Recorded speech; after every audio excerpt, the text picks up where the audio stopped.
Hi, this is Jill Simonello, and I am the managing editor with Pickup Truck Plus SUV Talk. And this week we managed to get our hands on a 2022 model. This is the 2022 Acura MDX, and it is all new for this model year. So we're going to take a quick look at some of the design changes. We're going to talk about what's new and what's not new. There's at least one big thing that is not new. And we are going to look just a little bit at seat comfort, as well as talk about those things that I like and don't like. So stay tuned and let's take a closer look right now. I want to start with the engine on the 2022 Acura MDX because, frankly, this is the one big thing that is not new on this vehicle. This is the same 3.5 liter V6 engine you saw in the previous generation, and it still has 290 horsepower and 267 pound-feet of torque. Acura says it's been retuned, but not in terms of horsepower.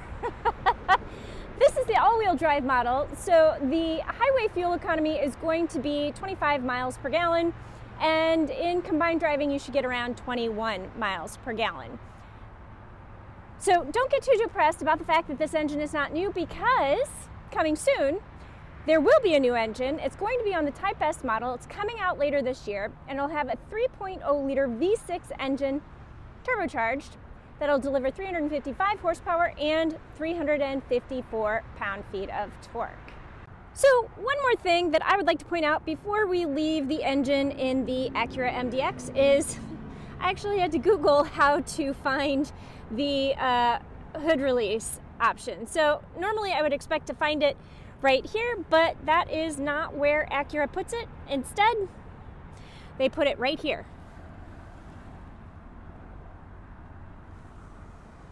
Not where I was expecting it to be. I don't want to spend too much time talking about seat comfort in this vehicle, other than to say that I really like how they feel. I am about 5 feet tall. I feel like the seat bottoms and the seat side bolsters fit me pretty well. My husband, who is about 5'9" and weighs almost 200 pounds, has been sitting in the passenger seat, and he likes it too. So they are very ergonomically correct. There's some really good lumbar support, especially for your lower back, and I felt good in the driver's seat. And when I was taking some video and hopping around in the second row seats, I thought those were pretty comfortable too. Now, the one thing that I really want to focus on when I'm talking about seat comfort is I want to hop into that third row, because this is kind of a smaller SUV to have a third row. So let's take a quick look and check that out. For reference, I'm about the size of your average 10-year-old. While I'm back here, the first thing that I would like to point out, it was actually very easy to climb back here. From the moving of the seats to the actual climb in, it was a pretty easy entry. And I was even able to shut that door by myself, as well as pull this seat back into place. Now that I'm back here, the seat bottoms are actually probably some of the more comfortable third row seat bottoms I've sat on. They have a nice amount of cushion for your tailbone, and sitting back, there's a nice amount of support for your spine as well. There are only 2 seats available back here. I will say I do feel a little bit, it's a little bit narrow. And some of that is due to, there's this ledge over here that has a fake cup holder on it, and my elbow, when I'm moving, kind of hits that fake cup holder. But knee room is very good. The hip point is a little bit high. However, my knees do come off the seat just a little bit, and I don't know. So I think this could be a seat you could sit in more than occasionally, but less than a long road trip, if that makes any sense. So, I mean, there's some good room. I could slouch back here, but my knees would be bumping up against this seat as I slouch. In terms of amenities back here, there are a couple good ones, and then there's one thing that's kind of missing. I've had friends tell me that if their kids get car sick, they really want some kind of a vent up here, like an air vent that's blowing the HVAC system onto their face. There isn't any of that back here. did notice that there is some air being vented in from the floor, but if somebody's car sick, I don't know that that's really going to be terribly helpful. As I mentioned, there is a fake cup holder back here. I don't know that I would put anything in here and expect it to stay in. But available, there are 2 USB charge ports, so one on each side for each rear seat passenger, and that I definitely appreciate. Because I'm mostly giving that third row a thumbs up, except for the air venting and the H-point, I'm going to put that on the top of my like list, and now let's jump into the rest of the things that I really like about the 2022 Acura MDX. All right, so after moving away from seating comfort, another thing that I like about the Acura MDX is the full digital display. While I have seen some better iterations of the digital display, this one does some pretty cool things. So first off, let's look at that little guy in the center there, the car. So right now, if you can tell, I have my brakes on. I take my foot off the brakes go off. I think that's kind of cool. But to go one step further, when you turn on your blinker, the blinker turns on too. You turn it off, it goes off. So stupid little simple, but I like it. So something else I will point out on this digital display is right now I'm in park, but if I move it to drive, the car changes position, and when you're on the highway, it'll show when things are in front of you or around you. So I think that's a nice little feature add. If you put it in reverse, then it shows you your parking sensors. So helpful little display right there. Putting it back in park. And another thing to know is that the display itself can change depending on your drive mode. So right now I'm in normal, and then I'm in sport, and now I'm in comfort. So as you scroll through, you can get a different look and feel to your gauges just by changing your drive mode. There is also some functionality of changing the gauges and what's behind your display, and you just use this right here, and you can show your safety, support, you can keep it blank, driver attention alert. I'm going to point out this one would be super helpful if you were stuck in snow and you know which wheels are getting traction.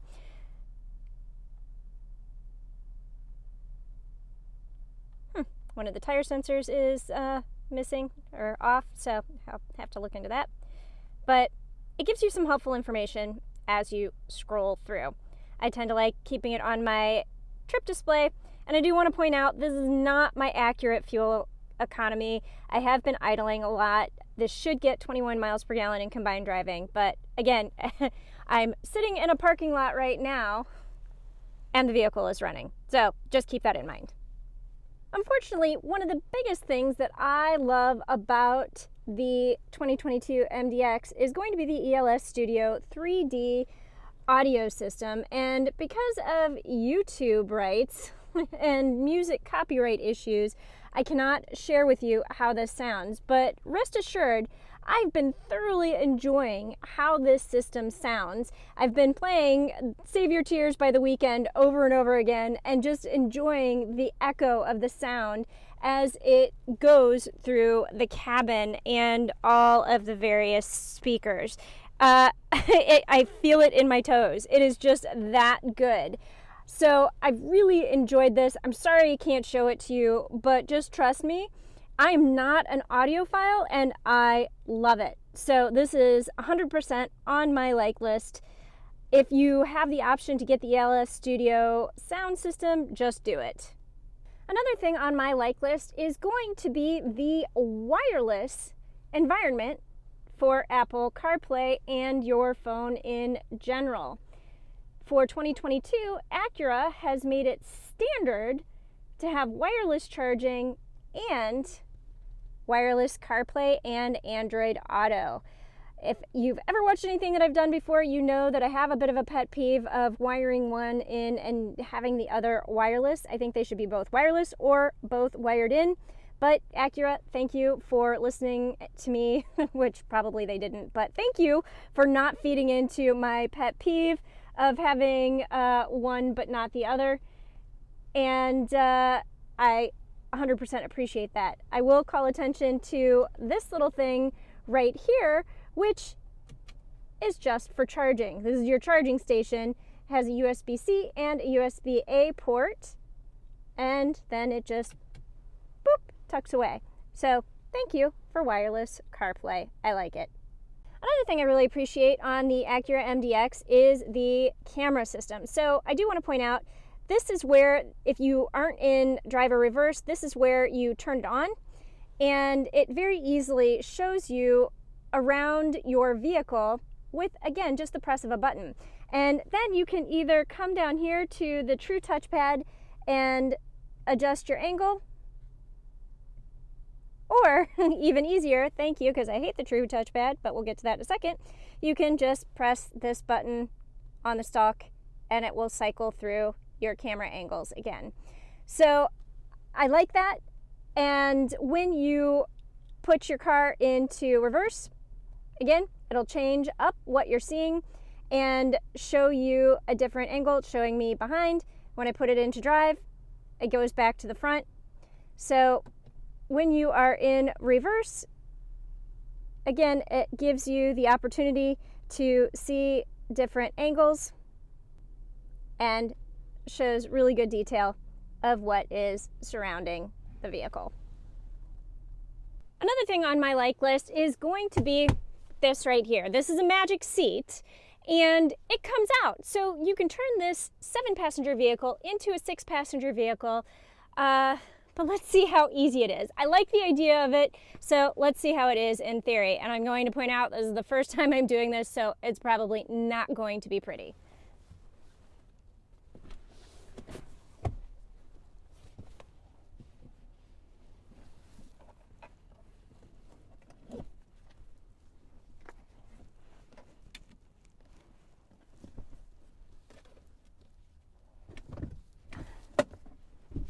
All right, so that pops out fairly easily. It took me a second to get on the latches, but or the releases, but you hit the release here, and then there's a release in the center, and then you come back to this and you just pop that right up. Let's see how heavy it is.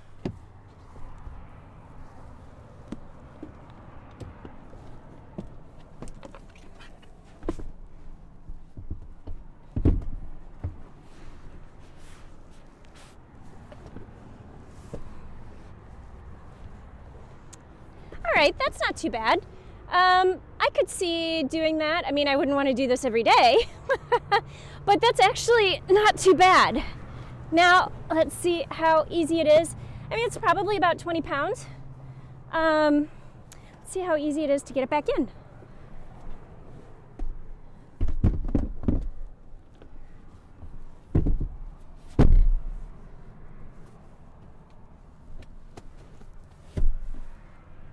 Was way easier than I thought it would be.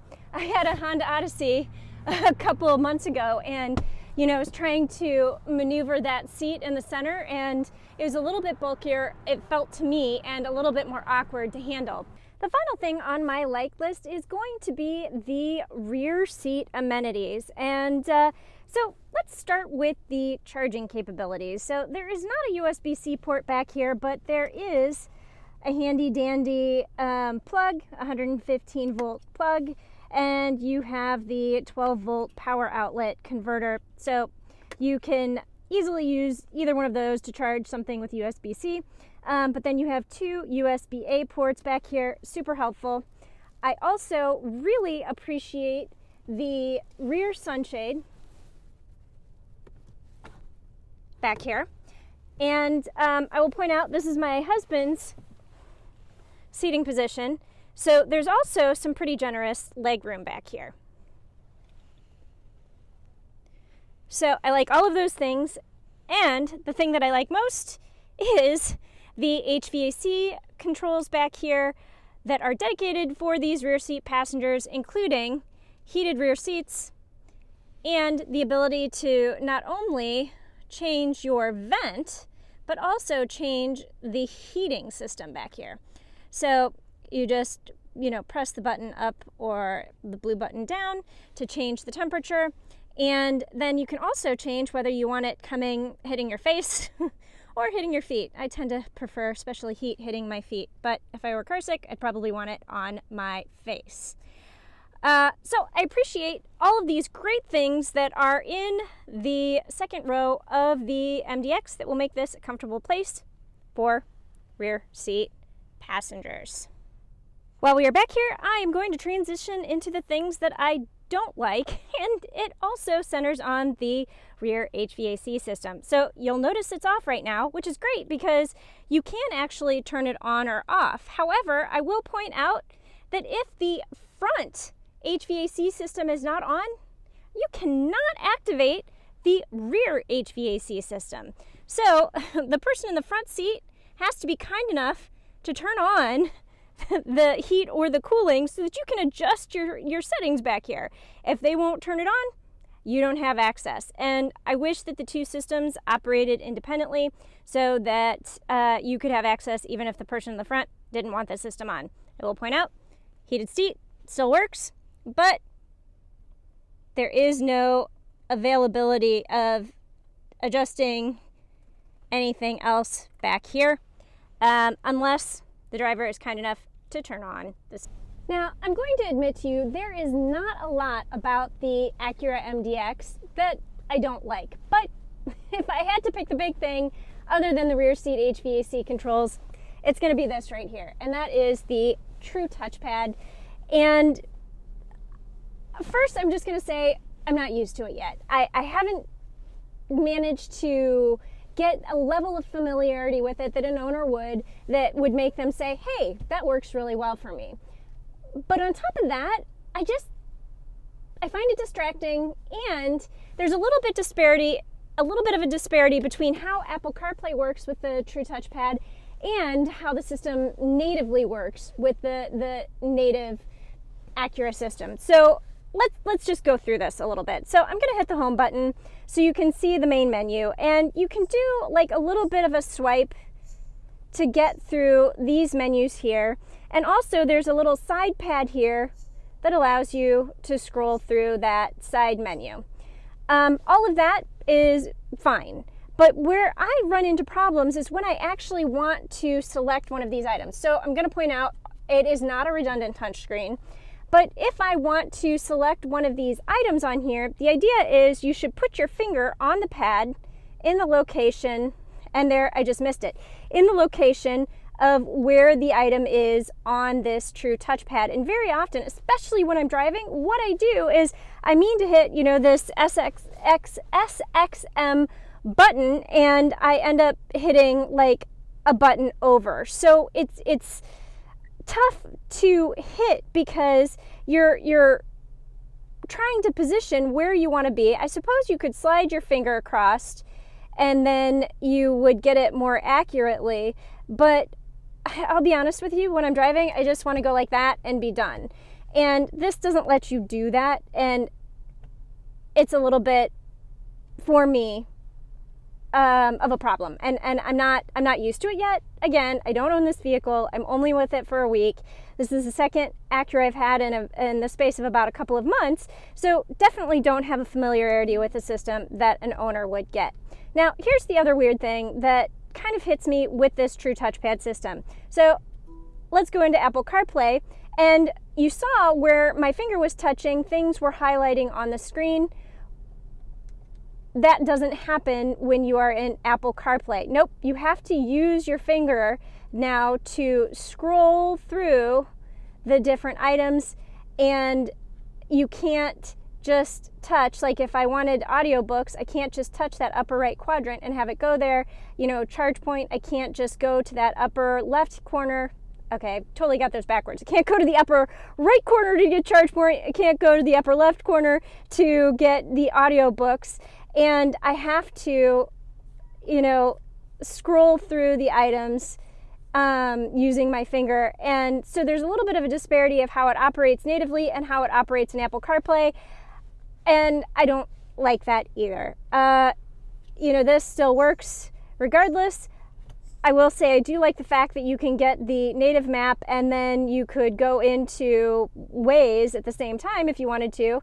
And so you've got both maps showing. I don't know why you would do that, but you can, and I like it because they're not limiting you to what you want to do. But I'm still getting used to the system, and this true touchpad is probably the biggest thing on my list of do not likes. Frankly, that's the last thing I have on my do not like list because I like pretty much everything else.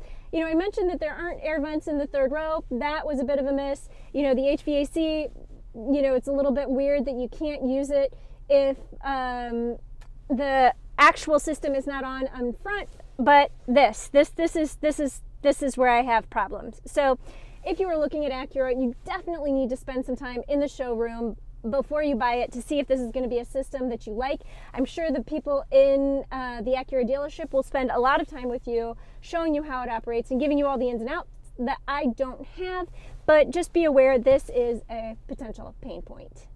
Before we wrap up this review, I would like to give a couple of quick driving impressions. So first I want to say that for somebody who is in the petite side of the driver's range, this does very well in terms of giving you good visibility out of all of your windows and being just generally comfortable. I like the seats. The seat bottoms aren't too big. The lumbar support is really good, and just the overall driving position is very comfortable. I find everything pretty easy to reach, and the gauges are easy to see, and I really like the head-up display that's available on this vehicle that is displaying not only the speed that I'm going, but the speed limit that I should be going. So all good things in terms of just general driving position.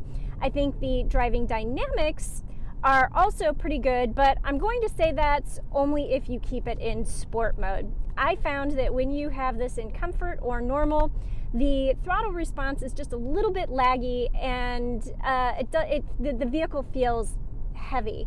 But when you flip it over into sport mode, throttle response increases, the steering tightens up just a little bit, and I found that acceleration is just a little bit more spot on. And you know, when you're merging with traffic or you're turning into traffic, that little bit of acceleration is definitely important. And so to that end, I'm going to say if you are more on the aggressive side of things, or if you're driving in traffic, you do have to turn that auto stop start off, because the lag between taking your foot off of the brake and putting your foot on the gas to make that turn or to go straight is definitely noticeable and could be problematic if you have a small window of traffic to turn into. Now, obviously, the other thing that happens when you put it into sport mode, the suspension stiffens up just a little bit. So you're going to feel those potholes and bumps and grooves in the road just a little bit more.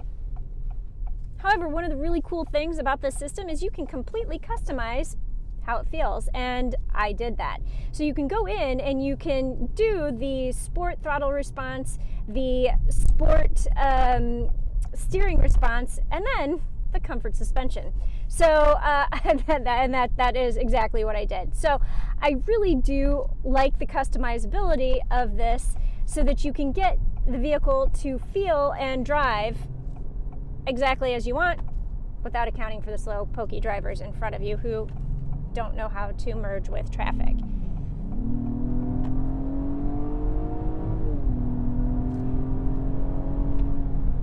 Definitely a much better throttle response when you are trying to merge with traffic when you are in sport mode.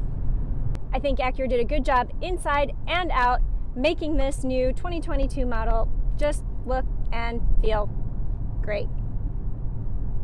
This concludes our review of the 2022 Acura MDX. So thank you for sticking around with me as I checked out the features on this all-new vehicle.